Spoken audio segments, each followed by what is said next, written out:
It's a big deal. Every year, Dolphins alumni and the AARP, they team up to feed South Florida. They work together to provide meals for people in need. It is just one of the charitable events taking place this Dolphins alumni weekend. That's right. Laren Livingston, he's back for round two. He was there last year. He's in Pembroke Park to tell us more about the event. Laren, where's your hairnet?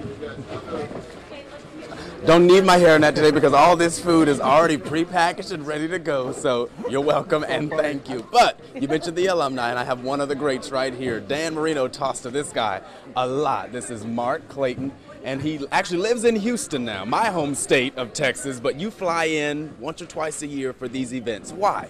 Well, I come in to see some of my old teammates for one. It's always good to see some of your old teammates and see what they're up to, and you never know when it may be you won't see them, so it's always a good feeling to come back to South Florida, see some of my old teammates, see some friends, and also to participate in events like this. It always feels very good to give back because everybody is not able, and so it's always good to give back to the less fortunate. And so, you know, I always am willing to take part in something like this. And I know we were talking about that earlier, just being able to help people. This food goes out to folks in Miami-Dade, Broward, Monroe, and Palm Beach counties, people who are in need, people who may not know where their next meal is coming from. So how important is that? How would you say how important it is for this community to provide this type of resource for those folks? It's a huge thing for the people, the able bodies in this community, because as I said earlier, everybody is not as fortunate as we are, and you all count your blessings when you're able to give back to someone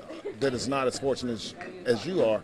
But I like this right here, what I'm saying, and what they're providing for the less fortunate. And I'd be willing to really start something up like this in Houston because I think it's a great project and a great cause. Solid. I know they've been putting you to work because they're about to put me to work too. I'll let you get back to it. It was a pleasure, sir. And thank you for coming in. Thank you. And as you can see, you not just have the alumni, but you also have these volunteers here. And this is what they've been doing all morning long, boxing up, packing up, and sorting this food, getting it weighed, and getting it ready for the pallet so that it can go out across our four-county area just to make sure we can feed as many people as possible. So these volunteers will be here. I will be here. They'll probably put me to work here as soon as I get off TV. That's what they do in the meantime. They put me to work when I'm not on TV doing the work for you all. So Nikki, Todd, if you ever get a few minutes off of the desk, feel free to come down and help. We're not too far away from you here at Feeding South Florida here in Pembroke Park, just a few blocks actually away from the station. So I would love to see you here in a few moments if you have the time. Either that or you can pick up my shift. Thanks, Laren. It's really good fight. And congratulations.